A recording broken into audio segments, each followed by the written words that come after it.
لكل حكاية تفاصيل، في حب مبقى قصة وحب اليوم بديل.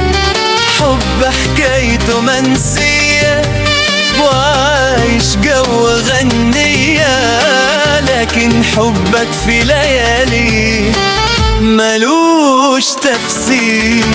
بتيجي وتمشي وبترجع، بتنسى وتأسى وتسمع، معاك انا ببكي بستمتع وبمشي وراك وانا